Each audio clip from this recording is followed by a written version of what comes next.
mapupunta sa langit dahil mabait tayo. Hindi. Tayo ay maliligtas sapagkat ito'y habag ng Diyos. Tayo ay nagkakamali, naliligaw, nagkakaproblema o nagkakasala ng 1,000 beses. Pero wala pa ring hatol sa atin.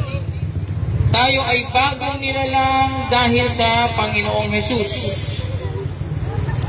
2 Corinthians chapter 5 verse 17, sabi dito, kaya kung nakipag-isa na kay Kristo ang isang tao, isa na siyang bagong nilalang.